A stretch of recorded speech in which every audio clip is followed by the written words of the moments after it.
ನಾನು ಹೇಳದ್ನ ಸರಿಯಾಗಿ ಕೇಳಿಸ್ಕೊ. ನಾನು ಇಲ್ಲಿಗೆ ಬಂದಿರೋದು ಸಂಬಳಕ್ಕೋಸ್ಕರ ದುಡಿಯೋದಿಕ್ಕೆ.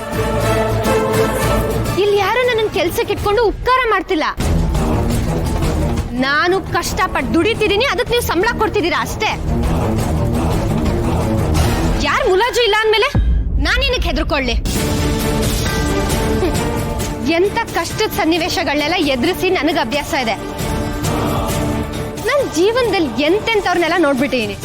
ಅವ್ರಿಗೆ ನನ್ನನ್ನು ಹೆದರ್ಸಕ್ಕಾಗಿಲ್ಲ, ಇನ್ ನೀನ್ ಯಾವ ಲೆಕ್ಕ? ನೋಡೋ, ನೀನ್ ಯೋಚನೆ ಮಾಡೋಕ್ಕೂ ಹೆದರ್ಕೊಳ್ಳೋ ಬದುಕ್ನ ನಾನು ಈಗಾಗ್ಲೇ ಬದುಕ್ತಾ ಇದ್ದೀನಿ.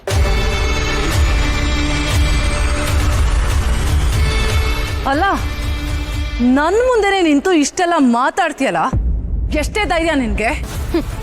ಸದ್ಯ ನನ್ ಧೈರ್ಯದ ಬಗ್ಗೆ ನಿನಗೆ ಗೊತ್ತಾಯ್ತಲ್ಲ. ನಾನ್ ಭಯ ಪಡ್ಬೋದು ಅಂತ ನೀನ್ ಅನ್ಕೊಂಡಿರ್ಬೋದು, ಆದ್ರೆ ನನಗ್ ಚೆನ್ನಾಗ್ ಗೊತ್ತು, ನಾವ್ ಬಗ್ಗಿದ್ರೆ ಬಗ್ಗಿಸ್ತಾರೆ, ಅದೇ ನಾವ್ ತಿರುಗ್ ಬಿದ್ರೆ ಅವರೇ ಬಗ್ತಾರೆ.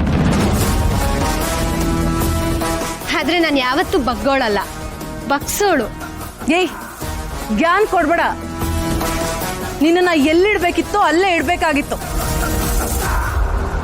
ನಿನಗ್ ಕೆಲಸ ಕೊಟ್ಟಿದೆ ದೊಡ್ಡದು, ಅಂಥದ್ರಲ್ಲಿ ಗ್ರಾಟಿಟ್ಯೂಡ್ ಇಲ್ದೆ ಮಾತಾಡ್ತೀಯಾ? ನೀನ್ ಏನ್ ಅನ್ಕೊಂಡಿದ್ಯಾ? ನಿನ್ನಂತ ಒಬ್ರಿದ್ರೆ ಇಡೀ ಫ್ಯಾಕ್ಟ್ರಿಗೆ ಕೆಟ್ಟ ಹೆಸರು. ಬಾಸ್ ಹತ್ರ ಹೇಗ್ ಬಿಹೇವ್ ಮಾಡ್ಬೇಕು ಅಂತ ಗೊತ್ತಿಲ್ಲ, ನನಗೆ ಪಾಠ ಮಾಡಕ್ ಬರ್ತೀಯಾ? ನಾನ್ ಯಾರು ಅಂತ ಗೊತ್ತಾ ನಿನ್ಗೆ?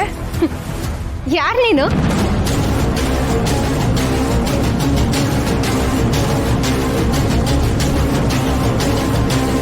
ಉತ್ತರ ಇಲ್ಲ ಅಲ್ವಾ? ಕೆಲವು ಸಲ ನಾವ್ ಏನೋ ಅನ್ನೋ ಭ್ರಮೆಲಿರ್ತೀವಿ, ಅದು ಭ್ರಮೆ ಮಾತ್ರ ಆಗಿರುತ್ತಷ್ಟೇ. ನಿನಗೆ ಗೊತ್ತಾ, ನಾವು ಮನ್ಸ್ ಮಾಡಿದ್ರೆ ಬೆಟ್ಟದಾಗಿರೋ ಆನೆನ ಒಂದ್ ಇರ್ವೆ ಕೂಡ ನೆಲ್ಸಮ ಮಾಡ್ಬಿಡ್ಬೋದು. ಶಕ್ತಿ ಇರೋದು ಗಾತ್ರದಲ್ಲ, ಆತ್ಮವಿಶ್ವಾಸದಲ್ಲಿ. ನೀನ್ ಅನ್ಕೋಬಹುದು ನಾನು ಹೆದರ್ಕೊಬಿಡ್ತೀನಿ ಅಂತ. ನಿನಗೆ ಅಹಂಕಾರ ದೊಡ್ಡದಿರ್ಬೋದು, ನನಗೆ ಸ್ವಾಭಿಮಾನ ದೊಡ್ಡದು.